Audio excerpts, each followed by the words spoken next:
is Sequent or Medical Technology, BS Pharmacy, Medical Biology, BS Biochemistry. isang advantage and isang disadvantage. How do you cope up in med school? 0.5 malayo. Ako, how do you cope, Miss?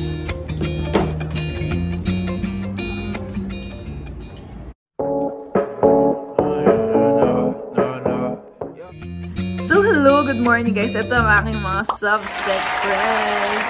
Mag-hello naman kayo guys sa W1. Okay. So, sige, first introduce yourself, tapos sabihin niya yung pre-med. Tapos isang advantage and isang disadvantage. Let's start with you, Odds. Hi, my name is Audrey. My pre-med course is Sequent or BS Basic Human Studies. Probably one advantage, the most important one would be the subjects that we had in the 2 years of college. They are all med-related. So, first year anatomy, physiology, basically everything will be, not really everything, but majority of what you will be taught in first year med. As well as in second year college, we have pharmacology, micropara as well. So, you're kind of more ready in terms of entering med school. A disadvantage is it is shorter, so you have quote-unquote less experience in a lot of aspects. But again, it really depends per person. I guess you can just compensate for it. Yes. Alright. Thanks, Odds. Okay, ikaw naman, GL. Mommy G.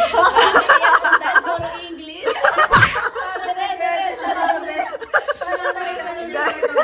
Miss Universe pala to, girl. Okay. Na-nosebleed ako. Hindi ko na kaya. So, hi guys, I'm GL Arida. You can call me GL. Ay, at tapos, sorry. Yan ang audience impact. Yan ang audience impact. Mami G. Pre-med ko is Medical Biology from LaSalle Dasma. Yes. So, all advantage, I think, is yung, alam na namin kung paano mag-dissect. True. Sa anatomy. Since sa med bio kasi, nagda-dissect na kami ng pusa and stuff. Yung mga animals naman. So, pagdating ng med school, lalo na first year talaga, kasi anatomy, tapos yung dissection, ganyan. So, alam mo na kung paano i-approach yung mga stuff kasi nakagawa kayo ng dissection. Tapos, disadvantage kasi, hindi mo alam yung mga, lalo na nabugs-bugs ako sa neuro kasi, B, what is neuro? Parang ganyan. Tapos, sobrang in-depth na kaagad kasi. Tapos, hindi din ako sanay na halos buong araw yung klase na nakaupo ka lang. Kasi online kami eh. So, sobrang hirap. Yun yung disadvantage for me. Yeah, ayun. Yes, thank you. Yes. Yes, Lian. Palakpakan niya. Palakpakan si Odds at si GL. Hi, I'm Lian. Yeah. Pag malaki mo naman yung mga medtech, oh. I took out medical technology as my pre-med course. So for advantages, I think very good foundation in terms of diagnostics, like what labs to request, what results to expect, and also disadvantage siguro. Although we had 1 year of internship, very minimal patient interaction. True. Kasi mostly you're just extracting and then you go back to the lab to process the blood specimens or stuff, and also less heavy on anatomy and physiology. So kind of a steep learning curve when I entered first year of med school. But other than that, in second year naman became easier because of the subjects like micro, para, and clin path, and also helpful also in med too. I think for IED, HEMA, yun mga. Yeah, thank you. Palakpakan naman natin si Lian. Woo, medtech represent. Let's hear a pharmacist. Wow! Hello, I'm Hazel and I took out BS Pharmacy. So for advantage, so since yung second year is yung nga yung pharma, so I think medyo familiar ka na with the med. So parang if you would make parang educated guys, parang medyo familiar ka. Medyo mataas. Oh, mataas. Pero it's different pa rin, like if from the undergrad and yung clinical part. And then for the disadvantage, so we don't have histo and neuro. And then less on the skills. So parang for first year, mag-aano ka talaga, a-adjust ka. Pero for the rest, parang okay naman siya. Yes! Palakpakan natin ang ating pharmacist. Okay, yes, Grace? Christine nakalagay dito. Go, ikaw naman, Grace. Hi guys, I'm Grace. Pre-med ko was BS Biochemistry here in UST as well.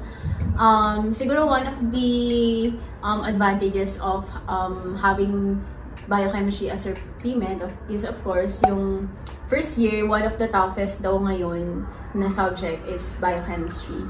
So, I guess malaki siyang advantage since hindi ka na mag-a-adjust kasi sobrang daming terms, sobrang daming pathways na it took us a whole degree para lang maintindihan yon. So, tapos i-compress yon into like one subject lang, one year subject for medicine. So, I guess yun yung mga advantage. And pwede rin naman siyang i-apply sa mga concepts in other aspects, in other subjects. So, you understand medicine in a molecular level, in a chemistry level. Yes, wow!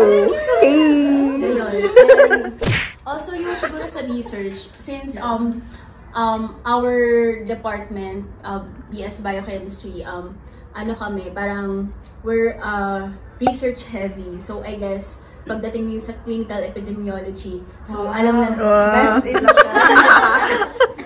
marunong na sa mga thesis, at least yung kung paano magsulat ng paper. Pero syempre, iba pa rin yung you know it from your heart. Yes! Yay!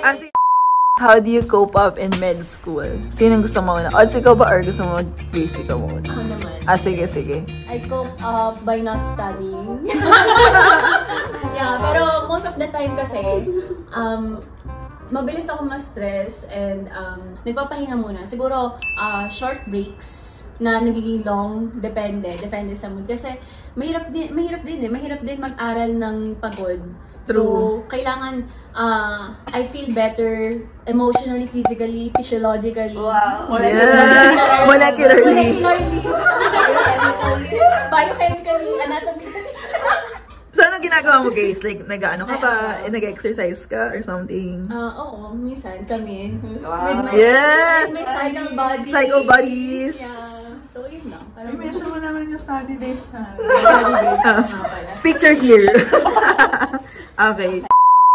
Ako parang after parang mga exam ganyan, dapat meron ka nang siniset na parang plan na dito ka punta after ganun. So parang mo-motivate ka to end that week na agad. And then parang you usually plan with your friends or wala, like kung sino gusto mong kasama. And then ganun lang usually, like dapat meron kang at least something to look forward after that heavy week. Yeah, that's nice. Reward yourself. Reward system si Angel. Okay. Thank you, Angel. Sige, ikaw naman yan. Can I just say, I super believe in what Angel said. Last year kasi, nag-book ako ng trip sa Remeds Week. As in, sa start ng Remeds Week. So, habang nag-exam ako ng finals, kabahan talaga ako. Kasi, wala motive kailangan ko i-rebook. Pero good motivation siya, but at the same time, exciting doing. But other than that, I believe na the cleanliness of the room reflects the quality of your mind. So like before I start doing anything, I have to make sure that everything is clean, in order, smelling fresh. Yeah, actually, yung scented candles. Oh my God. Yeah. But if not, I also believe in managing your energy more than the time. Yeah. Kasi sometimes, like even if you study for 12 hours a day, but you don't feel like on top of your game, parang you feel fatigued, overstimulated. Parang it's not as effective compared to like you try to desaturate by working out, going out for a while, studying out. Tapos you spend lesser hours, like kahit 6 hours lang, but at the same time, you're very efficient. So, and also sleep. Actually, true yan. Yeah, actually yun yung i-emphasize ko. Yeah, Parang, pinapakinggan ko yung body ko. If inaantok ako, matutulog ako. Hindi ko pipilitin na gising ako, ganyan. Pagka nag-aaral, pero iba kasi pag nag-duty. Pero anyway, yun, for studying, if inantok ako, tutulog muna ako. I would allow myself to sleep siguro kahit 1 hour, 2 hours, tapos gising ulit. Kasi ang hirap na pipilitin mo, tapos hindi mo naman pala talaga kaya. Kaysa sayang yung oras mo na nakatitig ka lang, tapos tulog-tulog ka, tapos imbes na tinatulog mo na lang talaga. Para pagkagising mo, refresh ka, mas maiintindihan mo yung inaaral mo. So, yun lang naman for me. Tapos, if ever, kunwari, after mag-aral or habang nag-aaral, within the day, tapos feeling ko, ay, tinatamad na ako. Nanood mo na ako ng something, basta something na mag-buffer ng mga inaaral mo. Don't push yourself. Yeah. Yeah. Kasi, hindi naman tayo robot na pasok ng pasok. Parang ganun. We're just humans. We need rest din. Ganun. Yeah, I agree. Yes, Mami G. Actually, sleep din talaga. Yeah. What I did was make sure to reward myself with every achievement, or kahit hindi man achievement, kasi hindi natin na-achieve lahat ng gusto natin. Pero even if with fulfilling a certain goal or objective that you had, make sure to reward yourself with perhaps great food, siguro treat yourself with great food, time with friends and family. Basta make sure na you have something to look forward to with every challenge that you face. Yeah. Yes. Also, pray. And pray. Oh, wow! Prayerful group! Yes! Pero through Perfect group. Yeah. Sobrang minsan divine intervention paano pumapasa. Right? At saka always do your best din. Parang, alam mo na kung ano yung best mo eh.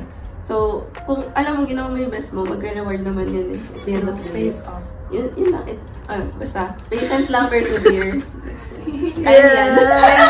Kaya niyo yan, ginaya nga namin eh. Kayo pa kaya. Tama! Tama!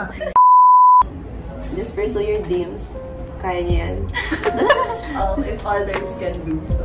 You can do it. Yeah. You can do it, Nike. Yes. I just do it pala yun. That's Ay, ikaw naman, Ma'am, Lian. Siguro, don't be afraid to start over again, to relearn new study habits that you think were effective back in college. Don't be afraid to try new things that will be effective. But on top of that, just do what works for you. Yeah, Yes. true. And at the end of the day, it's just you versus you. Yeah, true.